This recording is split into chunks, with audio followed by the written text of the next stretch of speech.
Hey everyone! ChatGP Taylor aka Taylor here. Welcome back to the channel. Today will be a continuation of the Disventure Camp tier list series. The title is self-explanatory. This series consists of me ranking the Disventure Camp characters in a tier list based on different topics. Today's topic is a classic one. Who do I like the most in Disventure Camp? On YouTube, there are probably hundreds of videos of people ranking the Disventure Camp characters in a tier list based on their personal likes and dislikes. And trust me, I wanted to make this video for a long time. But with Disventure Camp All Stars airing at the exact same time that I started posting on YouTube, and with the knowledge that this will likely be the last that we see from this cast of campers, I felt that it was more appropriate to wait for All Stars to end so that I can form my opinions after all of them have finished their story. And now that the season just ended, it's finally the time for me to make my tier list ranking each Disventure Camp character based on how much I like them. And with that, let's get started.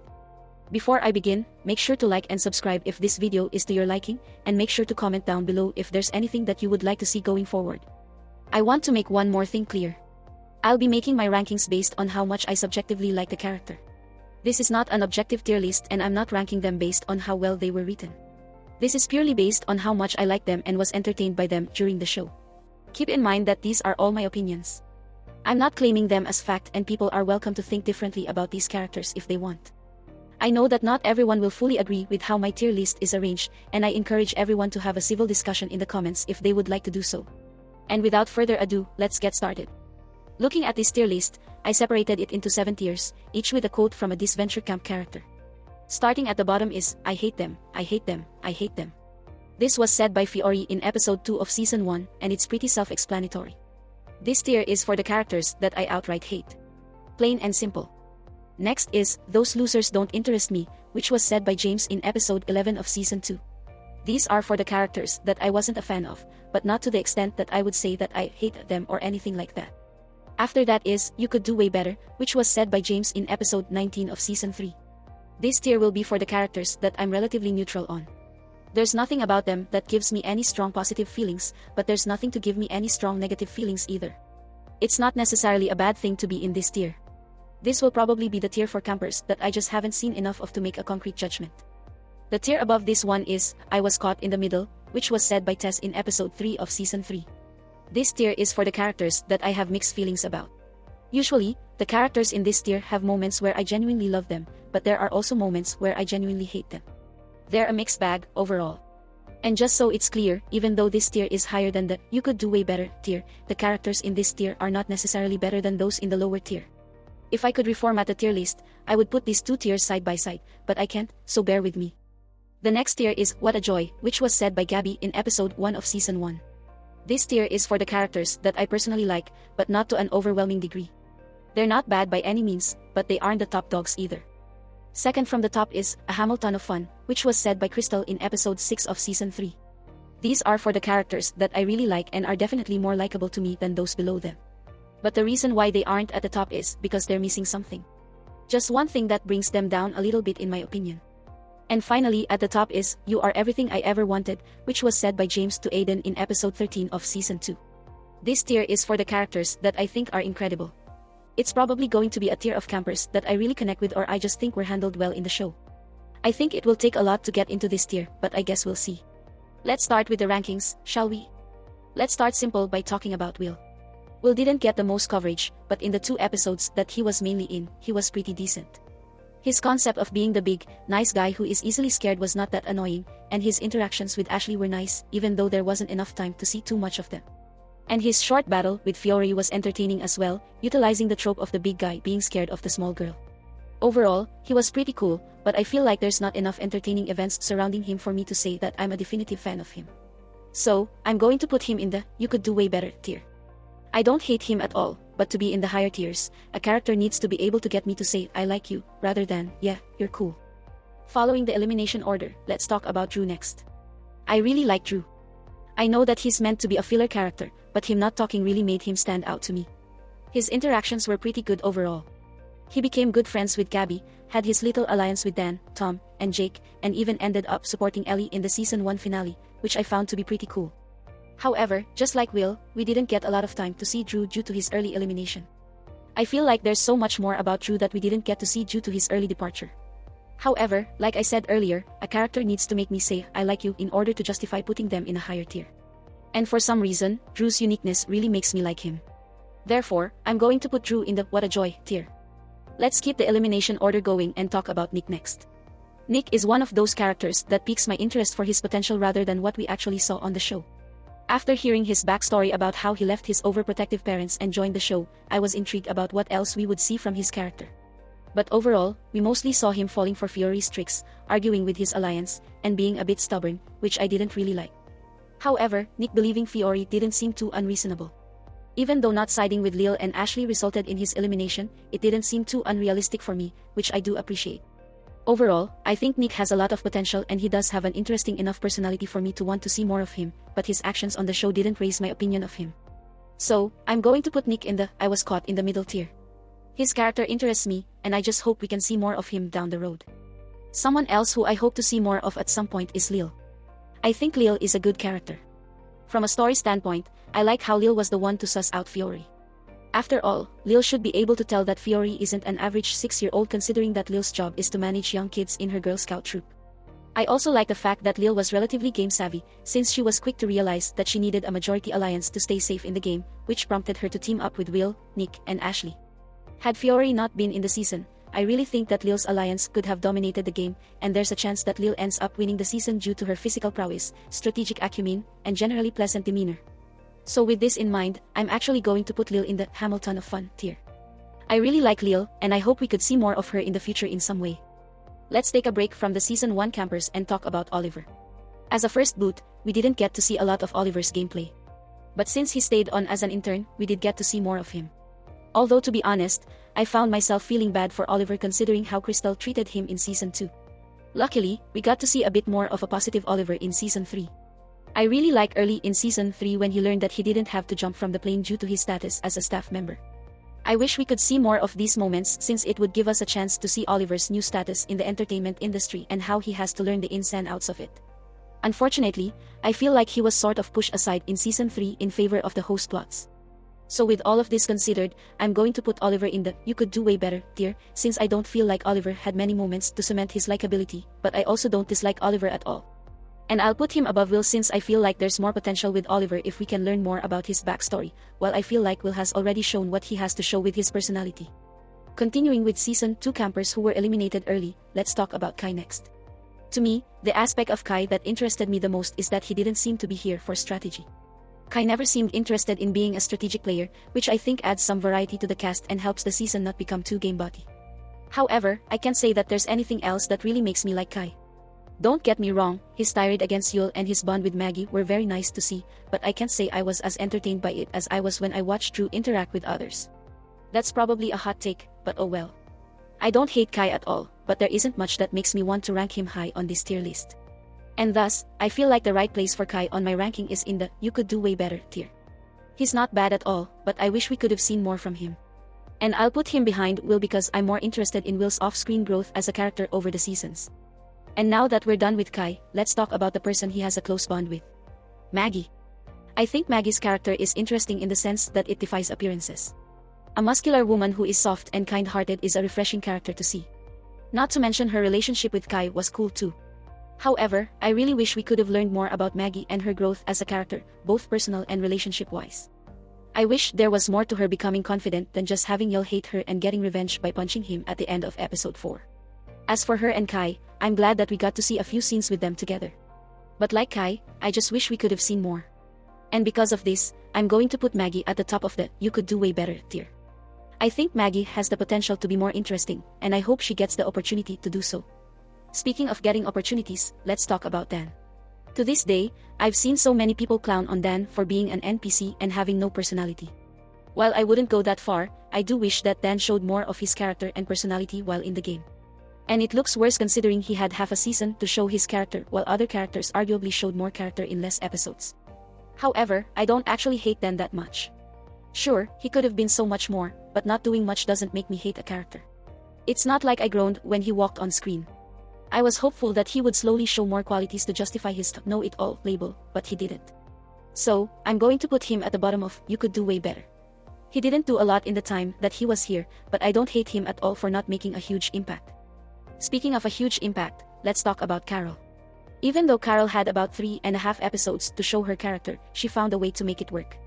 Even after 2 episodes, we understood her character as an angry middle-aged woman who gets along better with animals than with other humans.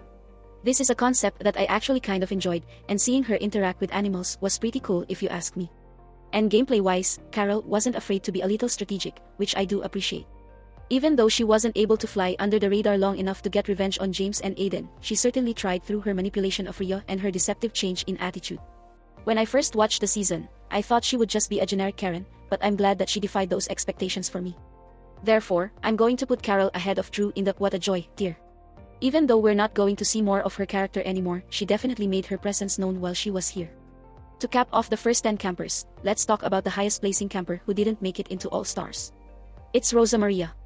Now, for those of you who were subscribed to this channel really early on, you might remember that my very first profile picture on this channel was of Rosa Maria. So that's probably a good indicator about how I feel about her. I really like Rosa Maria. She can be comforting to others and give them needed advice, while also being stern when necessary in order to get her point across. Some people might downplay her impact by calling her a support character, but I don't think I should like her less because of that. To me, it was nice knowing that there was someone in the cast capable of keeping a cool head and helping others when in need. Whether it was Lake, Maggy, Hunter, or James, Rosa was always there to offer advice. And something as simple as that isn't difficult for me to like.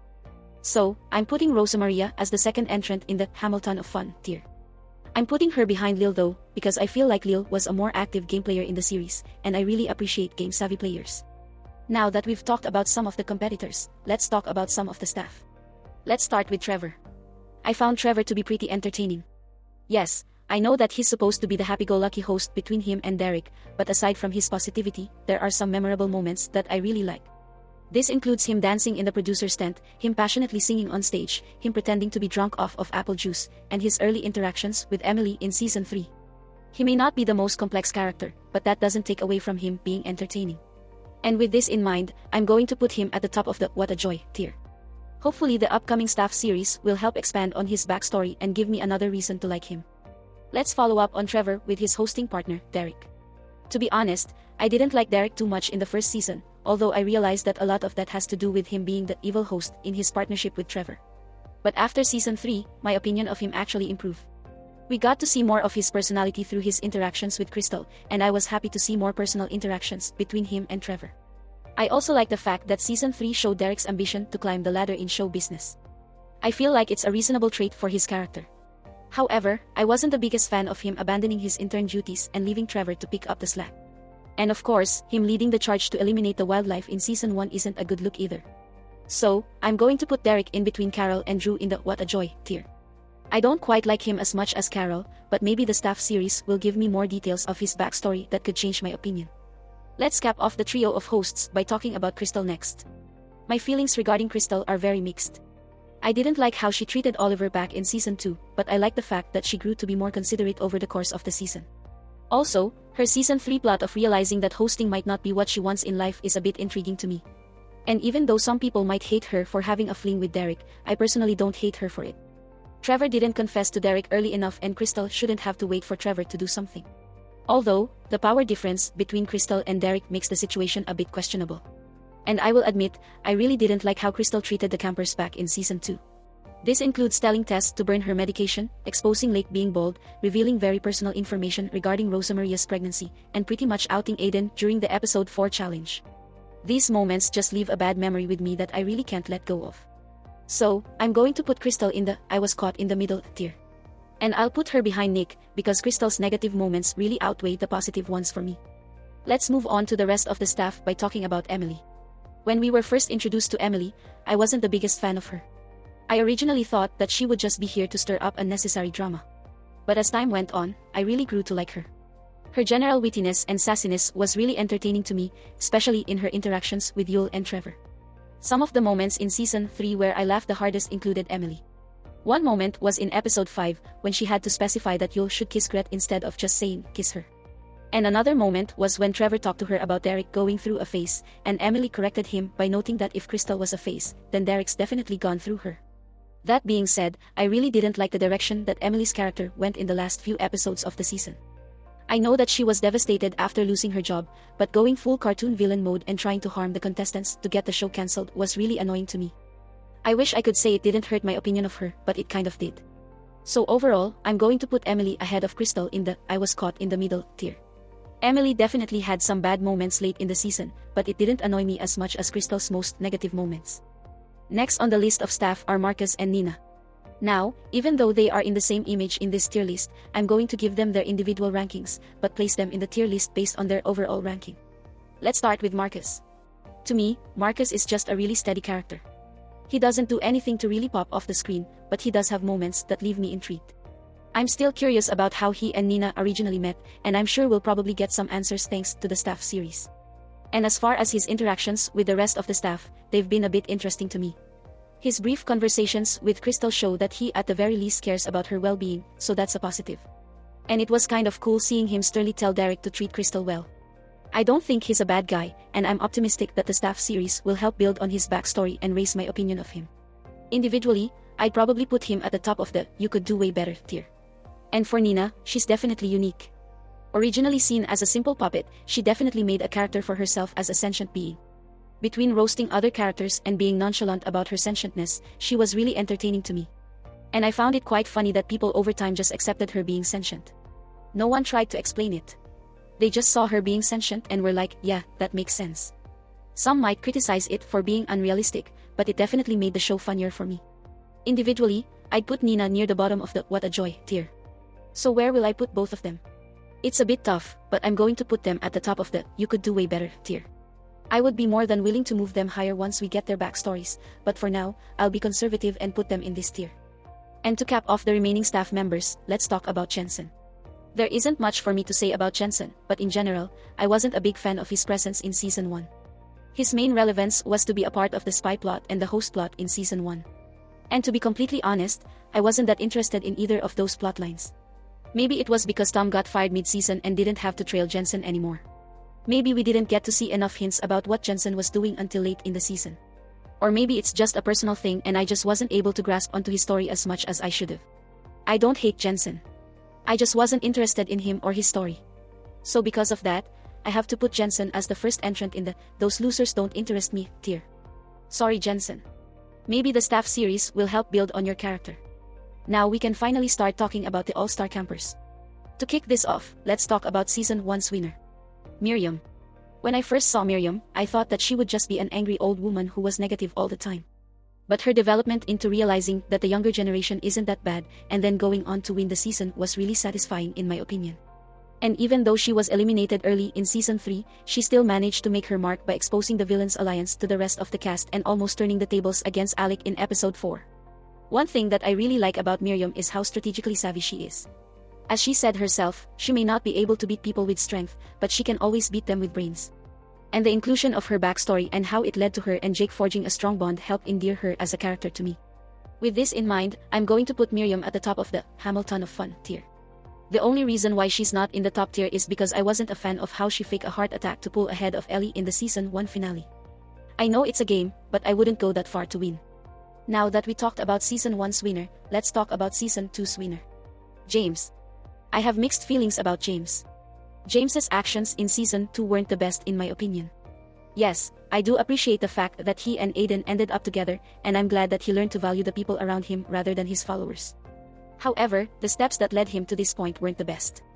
For starters, his early strategic decisions were quite questionable. I've talked a lot about how he made a mistake by targeting Karol in Episode 2, and I still believe that he's very lucky that it didn't backfire on him. Additionally, his kiss with Aiden in Episode 3 was a bit uncomfortable considering that he pretty much forced Aiden to kiss him longer than he wanted to. That being said, James's actions in Season 3 were actually pretty cool. He notably defended Aiden when Jake implied that he might be getting too close to Tom. Yes, this ultimately resulted in James's elimination, but I doubt that James regrets his decision. And I don't think James was wrong for trying to defend Aiden in that situation.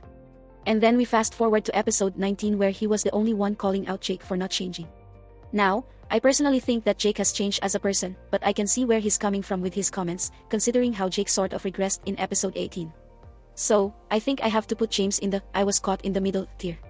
This is because the way I've described my opinion of James is very similar to the way I describe my opinions of Kristal and Emily. Some good moments, but some really bad moments as well. With James done, let's move on to his boyfriend. Aiden. In Season 2, I felt that Aiden was okay. He didn't do much game-wise in Season 2, and I remember seeing a lot of people not like Aiden for allegedly riding James's coattails. That actually didn't bother me that much. But what did bother me was how Aiden's actions led to Karol's leg getting broken, and somehow no one seemed to care. But after Season 3, my opinion of Aiden actually went up. We got to see more scenes of Aiden interacting with people other than James and Lake. This includes bonding with Tom, confronting Ellie about her villainy, sparking an enemies-to-friends story with Jake, and even a small therapy session with Tess. And one underrated moment that I really like is when Aiden tried to be strategically savvy and exposed Alec and Riya's kiss to the entire cast, only for it to backfire when Connor didn't seem to care about it. It was a bit wimpy, but sort of fitting for his character. Not to mention that his occasional sassy remarks over the course of the season made him a bit more entertaining to me. So with this in mind, I'm going to put him at the top of the "what a joy" tier. Had I made this tier list a year ago, I would have put him lower, but this recent season actually helped his stock in my mind. Someone else whose stock increased in my mind is Tom. In Season 1, his desire to remain secretive kept me intrigued for a few episodes. As for his plot with Jake, I was generally okay with it except for one string of events. This was in episodes 6 and 7 when Jake and Tom were on bad terms after Jake found out that Tom was a spy. While I do agree that Jake made some rash assumptions in episode 6 and then acted a bit petty during the episode 7 challenge, I think Tom really messed up here. He scolded Jake in episode 7 for not asking him if their friendship was real back in episode 6, but in reality, Jake did ask him that question, albeit in a bit of an aggressive way. This moment where Tom falsely claimed that Jake didn't ask him brings down Tom's stock for me. However, he eventually realized that both of them needed to learn to communicate if they were going to work something out, so at least that was reasonable. And with Season 3 Tom, I feel like he was more entertaining here than in Season 1. His himbo trait that popped up at random times was pretty entertaining to me, and I enjoyed watching him build a bit of a friendship with Aiden. Now, I know that some people hate Tom for completely ghosting Jake and Miriam between Season 1 and 3. I agree that Tom should have reached out to them, but I also understand why he didn't. Let's not forget that Jake's gullible nature and Jake going back on his promise to communicate with Tom led to Tom's elimination in episode 10 of Season 1. If I were Tom, I wouldn't want to talk to Jake if he went back on his word and messed up my chances of winning $1 million. And truthfully, I was a little disappointed when he said that Jake sees the best in people, when there's quite a bit of evidence to suggest that Jake doesn't do that. All in all, I have very mixed feelings about Tom, so I'll put him behind James in the "I was caught in the middle" tier, since I feel more negative about Tom than about James. It might be low, but it could have been even lower without Season 3. Up next, we have one of Tom's Hero Alliance allies. It's Ashley. In Season 1, I like her role as her team's most physical member for her challenge performances. And interactions-wise, she had a lot of nice interactions with her teammates, including Will, Lill, and briefly Fiore. And her big moment in standing up against Fiore's deception in episode 5 did entertain me. This season alone would probably put her at the top of the "what a joy" tier. But for Season 3, Ashley's role is sort of similar to that of Rosa Maria. She comforts others and gives them advice when necessary, while also being stern when necessary. I still like this, but unlike Rosa, Ashley seems to dedicate most of her time to one person, which is Jake. Because of this, we didn't really get to see Ashley have a true plotline of her own because she was so attached to Jake, which I don't like. I'm a bit torn regarding this friendship because at times she rightfully called out Jake when he made mistakes in an attempt to help him change. But lately, I feel like she's been enabling him a little bit, such as in episode 19 when she defended Jake's episode 18 actions by saying that he needs more time, even though he's had nearly half a season to learn from his major mistake of causing his closest allies elimination. So for Ashley, I'm going to put her ahead of Karol in the "what a joy" tier. I wish I could put her higher, but I feel like I'm being generous considering what I've talked about. Next, let's talk about someone who Ashley tried to help. It's Ellie. Now, I get that Ellie is a bit of a meme in the Disventure Camp community for all of her awkward quotes, but to be honest, these quotes actually entertained me. Now don't get me wrong, I agree that Ellie didn't do much in Season 2 aside from her relationship with Hunter. If I was just basing my ranking on that season, I'd probably put Ellie in the "you could do way better" tier. But Season 3 changes things. As crazy as it was at times, I think Ellie's plot of having to deal with online hate was a good idea. And even though I don't think it was executed the best, I feel like Ellie's overcompensation of her sensitivity by completely neglecting everyone's opinion of her wasn't too far-fetched.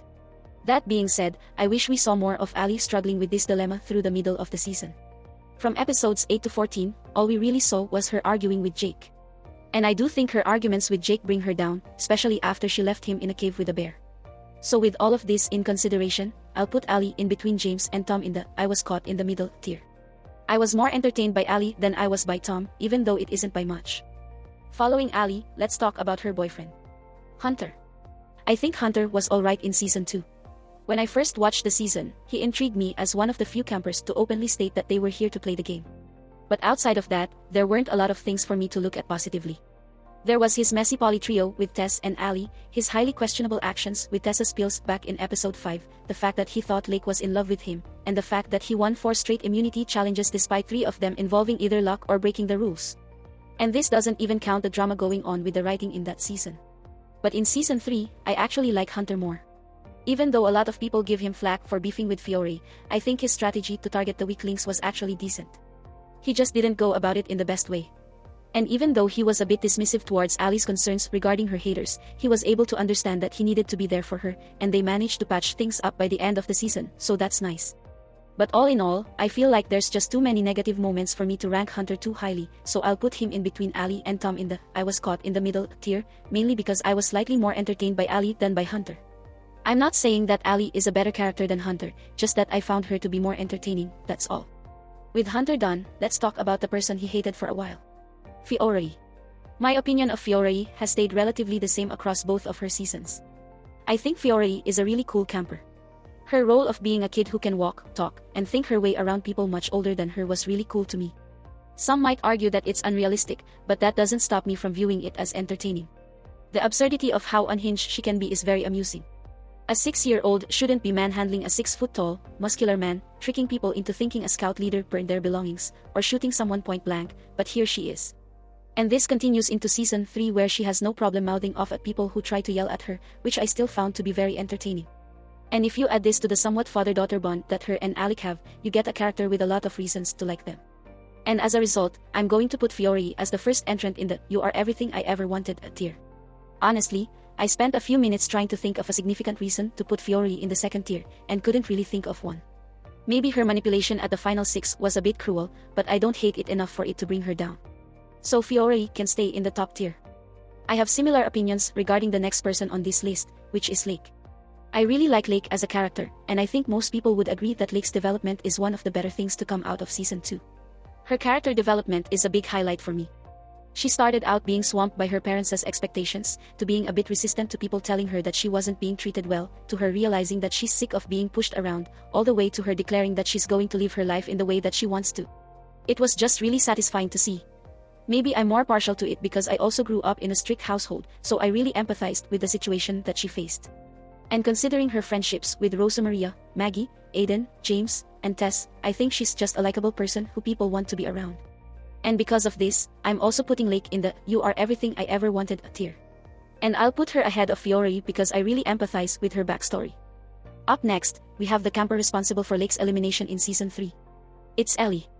I kinda liked Ellie in season 1. She may not have been the flashiest camper within the first half of the season, but it was a good opportunity to learn about her motivations for competing on the show, see her mini interactions with Gabby, fly under the radar while her team collapsed around her, and make the major decision to side with Fiore and Alec in episode 5. But once Gabby was voted out, we saw the true version of Ellie. Someone who isn't afraid to play dirty and use manipulation to help her accomplish her dream of winning $1 million and making her life better. In general, this approach was great. Even though her manipulation of Jake was very dirty and I personally wouldn't do it myself, I can't blame her for trying to change her fate after realizing that she was going to get 4th place if she stayed the course. And I know she gets a lot of hate for her cave rant against Jake. I think she definitely crossed a line with a few comments. Telling Jake to die and that he deserved to get cheated on was too far. But I don't think she was wrong to say that Jake feeds off the smallest setbacks and acts as if the world was against him. Jake's jealousy with how Ali befriended Ashley and Connor and his actions that followed made me inclined to think that Ellie had a point there. Season 3 is a bit different, and we saw a more cutthroat side of her through her backstab of Lake and her willingness to disrupt Jake's emotions just for the heck of it. Not to mention that she kind of left Gabby out of the loop for a while. But after Ellie was voted out, we got to see some scenes to show that she really does care about Gabby, and I really like that. Out of all the relationships in this show, this is probably the one that I'm most interested in seeing more of. I kind of wish they got a spin-off show, to be honest. But with all that's been said and done, where will I rank Ellie? This one kind of hurts, but I'm going to put Ellie at the top of the I was caught in the middle tier. I want to put her higher, but I feel like her negative moments are just too much to outweigh the positive ones. Although I will admit that Disventure Camp probably brings out more negative qualities than we wouldn't otherwise see in her normal life. Let's follow up on Ellie by talking about her girlfriend next. Gabby. Personally, I like Gabby. To me, her eccentricity can be entertaining at times. Her spontaneity has given us some memorable quotes, such as, "Bullseye, it's not cheating if you have shoes on, anguish in my soul," and "ninjas from Cambodia." I can see why people might find Gabby annoying, such as when she threatened Nick early on in Season 1, and you're more than welcome to feel that way. But I personally am not annoyed by her. And while she's made some moves that I wasn't too happy about, such as when she targeted Tess instead of Aiden in episode 9 of Season 3, she's also done some things that I really liked, such as when she helped Grett realize how abusive Yul was, leading to Grett dumping Yul and getting him eliminated. And while I wish that we could have gotten more scenes to show the chemistry between her and Ellie, I'm glad that the two of them are still together by the end of the series. All in all, there's a lot about Gabby for me to like, so I'm going to put her at the top of the Hamilton of Fun tier. Very entertaining, and again, I wish we could get a spin-off series for her and Ellie. Moving past Gabby, let's talk about one of Gabby's friends, Grett. In Season 1, I kind of like Grett. Grett was a decent antagonist that made decent strategic moves, such as when she tricked Tom into flipping on his alliance and taking out Drew early in Season 1.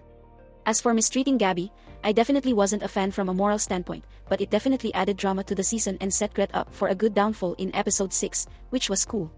And as for Grett's family issues, I feel like it gave a bit of depth to her character and showed why she was so insistent on doing what she needed to do to win. As for Season 3, Grett's early game was primarily centered around her relationship with Yul and how abusive he was to her. Even though this set up the payoff in episode 13 when she finally dumped Yul and formed a true friendship with Gabby, I feel like this arc could have been a couple episodes shorter and we would still get the same feelings. This would then give Grett more time to tap into her strategic instincts and start making big moves, such as turning Ellie against the heroes and blindsiding Alec at the final 6, which I liked. And to be honest, I really wish Grett won this season.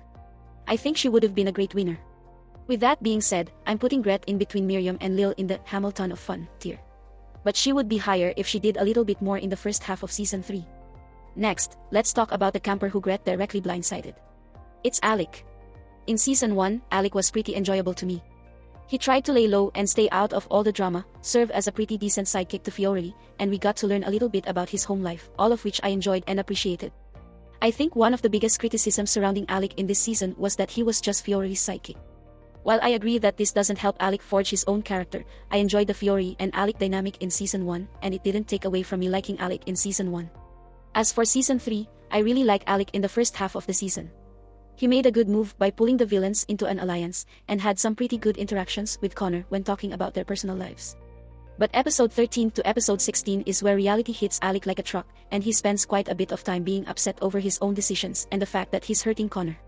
Truthfully, I wish they spent a bit more time covering this side of Alec, because I feel like it would have allowed for a smoother introduction into Alec's true emotional state, rather than just suddenly showing his sadness in his last 4 episodes. But on a lighter note, I like the father-daughter bond that Fiore and Alec seem to build in the last part of the season, although I will admit that it's a bit questionable that Alec's strongest bond when leaving the season is with an 8-year-old. So with all of this in mind, I'll put Alec in between Grett and Lill in the Hamilton of Fun tier. He's higher than Lill since he was more entertaining to me over a longer period of time, but I feel like Alec has had more moments that drag him down compared to Grett. Don't forget, Alec admitted that he didn't notice his son crying while he was reading. Not the best look for him. Up next, we have one of Alec's newfound friends. It's Connor. I think Connor's arc in Season 2 was really good. He went from an adult wanting to be young again, to realizing he's better off being himself, and then using his adult wisdom to give advice to the younger competitors. It was a good direction to follow with his character, and I don't think he overstayed his welcome either. Season 3 gets a bit more dicey. Connor spent the first 6 episodes trying to reconnect with Riya, followed by him struggling to accept that Riya could truly be a villain, and ending with him breaking things off with Riya. I wouldn't have minded if his story ended here. It would have been a simple story of him learning that Riya wasn't going to change and then cutting her out of his life. But his return to the game changed his trajectory. I had high hopes for him, especially after he rallied the heroes into forcing a tie in episode 12. But after that, I didn't really know how to view him. We saw him reflect on his life and realize that he's made a lot of mistakes, and we also saw him form a good bond with Jake, which I thought was nice. However, he also made the big mistake of trusting Riya again, even though he re-entered the game with the goal of eliminating her. All this led to was an ankle injury that eventually prompted him to quit for the second time, putting his dream of making Riya lose in the hands of Jake and Ali. And in the end, Connor didn't even get his wish as Riya went on to win the final challenge and the $3 million prize. Sure, Connor did end up getting over Riya and marrying someone else, but it doesn't really sit well with me that he could have had the same ending had he stayed eliminated. And even though he re-entered the game with the goal to eliminate Riya, he missed several chances to do that. So overall, I think I have to put Connor at the top of the I was caught in the middle tier. I don't hate Connor, but his overall arc just leaves me a bit uneasy considering how it could have gone. With Connor done, let's move on to someone who Connor doesn't like. It's Lill.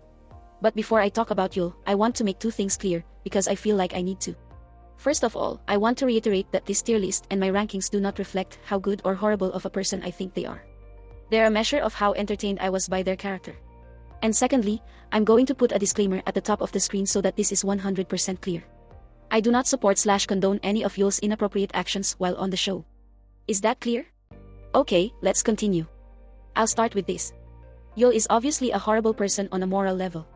Season 2 had him make degrading remarks towards Maggy's build, racist remarks towards Rosa Maria, and a poisoning attempt against Aiden that ultimately backfired, all of which I wasn't entertained by.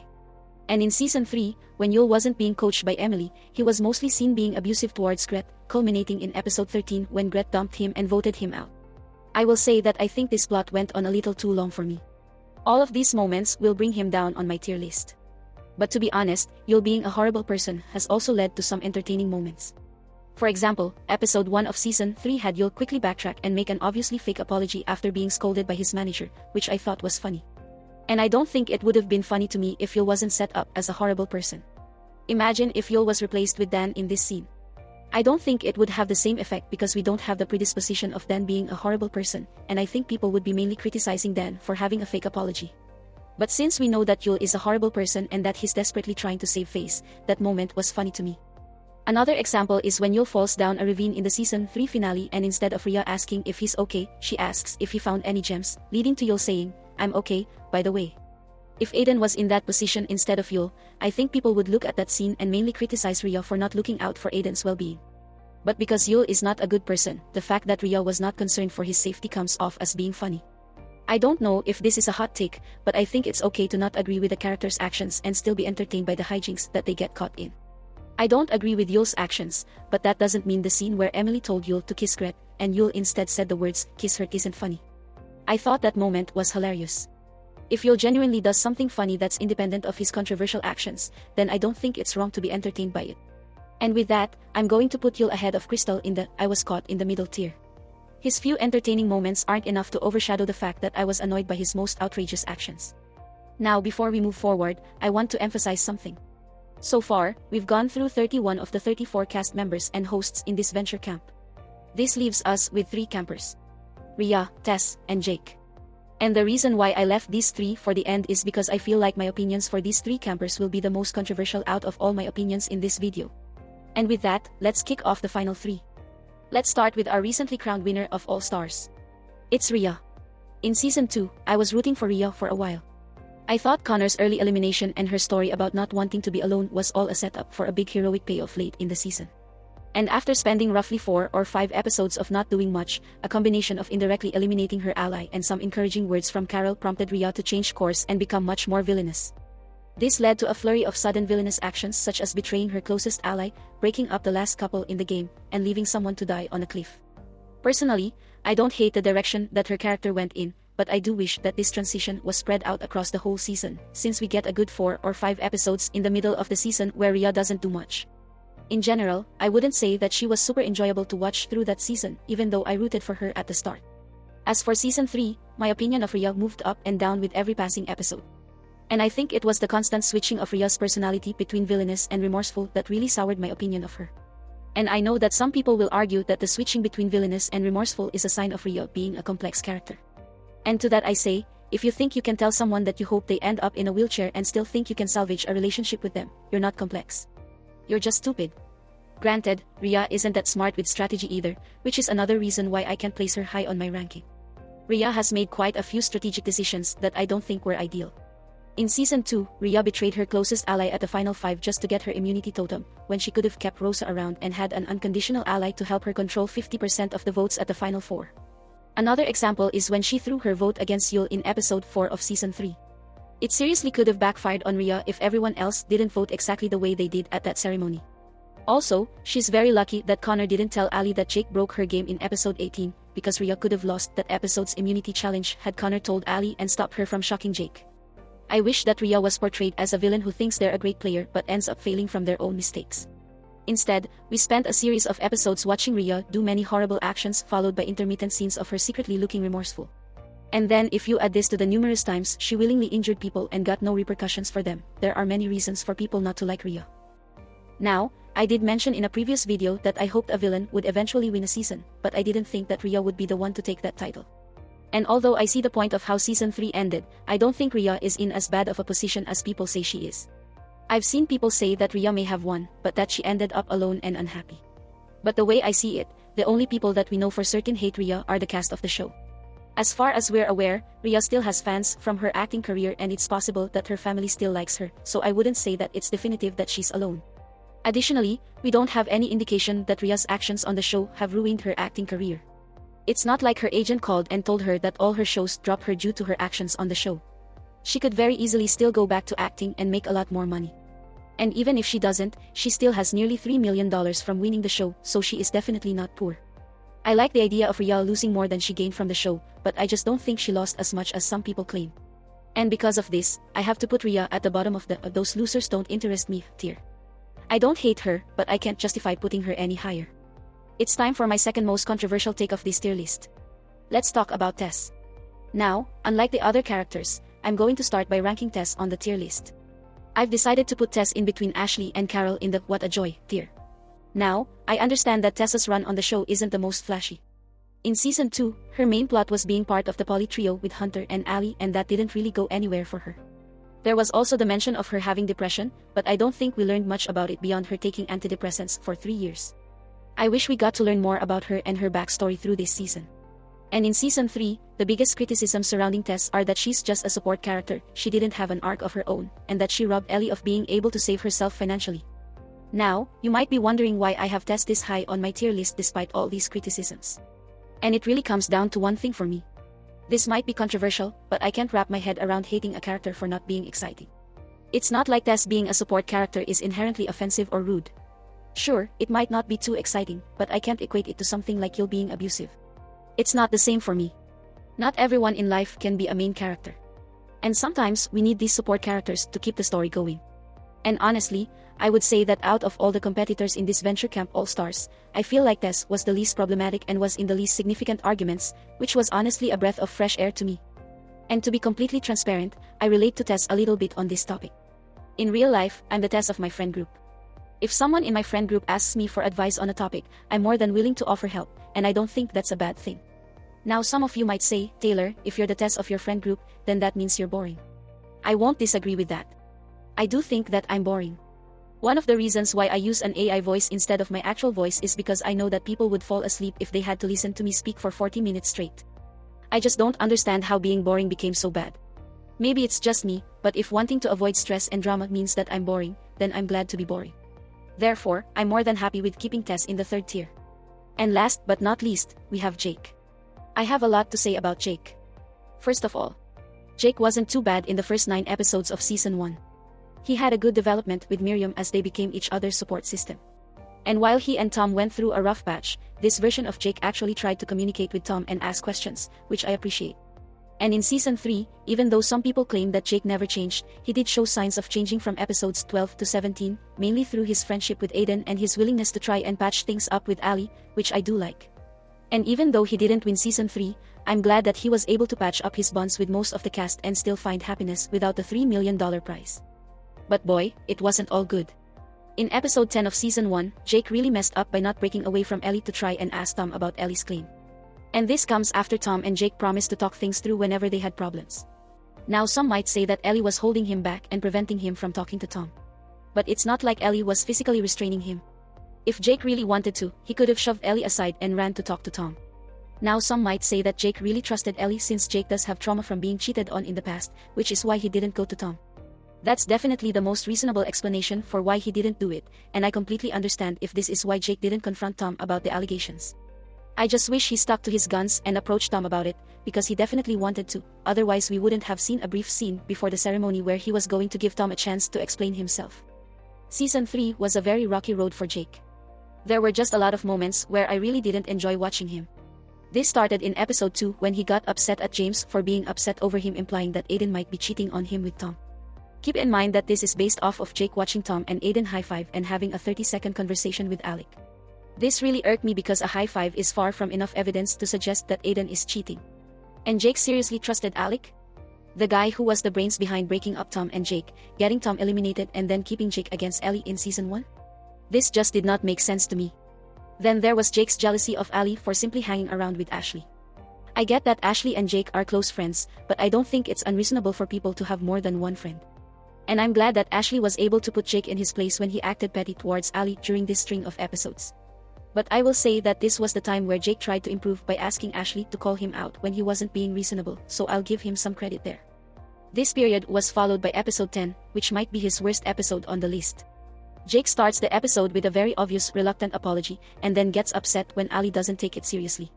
I have a hard time blaming Ellie for being upset because it definitely didn't seem genuine. Jake then followed it up by saying that Ellie being a prick isn't helping him change. But to be fair, Jake hasn't been the best to Ellie either. And if I remember correctly, Jake started this back in episode 8 after he got upset at Ellie after she brought him apples. I don't know about you, but bringing someone apples doesn't seem to be a yellable offense. Later on, Aiden accidentally shot Jake during the challenge, leading to Jake retaliating. In this scenario, I actually blame Aiden more than I blame Jake, since Aiden didn't exactly reply to Jake's concerns in the kindest way. But I still think Jake should get some blame, since he really didn't have to shoot Aiden. But the moments leading up to the ceremony are what really made me not like Jake. Even after Ashley and Ellie explained to Jake that the heroes needed to stick together in order to maintain numbers, and even asked Jake to think about what would happen after Aiden got voted out, Jake simply didn't care and reaffirmed that Aiden needed to go. The reason why I feel like this was Jake's worst moment is because other people were literally trying to guide him into thinking rationally instead of emotionally by telling him to think of the future. And Jake remained stubborn, emotional, short-sighted, and made excuses for how they could recover from being down in numbers, even though he had a chance to prevent being down in numbers in the first place. And all this culminates in his closest ally being blindsided, all because he was too stubborn to be reasonable. But again, this was the moment that really got Jake to start changing. And over the next few episodes, I actually grew to like Jake as he continued to change. Sure, he wasn't always perfect, such as when he suggested during episode 15 that Ellie was only dating Hunter to look better to fans. But he still made some big strides, such as patching up his connection with Aiden and trying to bury the hatchet with Ellie in episode 14. Unfortunately, this resulted in some regression in episode 18 when his actions stopped Ellie from winning immunity, allowing Riya to win instead and prompting Connor to quit. However, I'm not putting all the blame on Jake for this one. Connor definitely deserves some blame since he could have told Ellie that it wasn't Jake that broke her game, and Ellie could have approached Jake and asked for his side of the story. Both of these options could have prevented Ellie from shocking Jake first, which would give Jake less of a reason to shock Ellie. That being said, I will take some points away for his interactions with Connor during the challenge, where he got sad and claimed that Connor liked Ellie more than him. This is the same problem that Jake ran into with Ashley and Ellie, and it frustrated me that he didn't learn from these previous situations. That being said, I'm glad that he was able to bury the hatchet with Ellie for the final 3 challenge, even though Riya definitely tried keeping them apart. And him making some sort of change definitely gives him more points in my eyes. And I know that some people will debate regarding whether or not Jake actually changed. If you ask me, I do believe that Jake changed, but not as much as I think he could have. Yes, he was selfless and kind by going out and saving Fiore during the final challenge, but I don't think the issue has ever been with Jake not being kind. Emotional? Sure. Stubborn? Absolutely. But kind? I don't think that's ever been a prime issue. It's not like he tried killing people like Riya or poisoning people like Lill. The issue is and has always been that he's extremely gullible, paranoid, and prone to letting his emotions get the best of him. And I still feel like we haven't seen evidence of him getting past that. Episode 18 showed that he's still prone to being overly emotional, as seen with his late interactions with Connor. One way that this could have been fixed is if in episode 20, instead of Riya trying to make it seem like Jake lied about his grandma, Riya instead would have tried to make it seem like Ellie lied about her bond with her parents. And instead of Jake outright believing it, he would instead confront Riya for trying to split them up again, declaring that he's done falling for her tricks. That kind of moment would show how Jake now acts differently in a situation that previously would have gotten him emotional, showing the viewers that he truly has changed in a major way. But where will I put Jake on the tier list? This is going to cause some conflict, but I'm putting Jake in between Lill and Kristal in the I was caught in the middle tier. Again, this is not a reflection of how morally good each character is. This is based on how entertained I was with them. And the difference between Lill and Jake is that I eventually accepted that Lill was just going to be a consistently horrible person. But Jake gave me hope, and it was tough watching these moments of hope being squashed by his stubbornness and emotional thinking. Don't get me wrong, I'm happy that Jake was able to end the show with a lot of friends and a boyfriend. But that doesn't mean that the road getting there wasn't rough. It was really rough watching Jake through this season, even with him changing. Alright, now that I've ranked all the characters, let's take a look at the full tier list. Honestly, I'm not too upset with it. But there are some rankings that I'm still a little unsure about. In hindsight, maybe I ranked Ellie a little too low. Maybe I should have put Yul a bit higher. Maybe somehow I still rank Riya too high. But the one thing that I am sure about is that no one will have the exact same tier list as me. In the end, everyone is going to have their own opinions about these characters, and all I hope is that we can discuss our opinions civilly and rationally with each other. And that about does it for this video. What did you think of the video? Do you agree with my tier list? Do you disagree? Did I miss anything critical that might affect my rankings? Either way, please let me know your thoughts in the comments section below. Thank you very much for watching. Click like if you like the video, click subscribe if you really like the video, and for some ending words of wisdom. Be careful when you throw rocks, because all it takes is one ill-timed throw for someone's arm to get eaten by a tiger. Thank you, and farewell.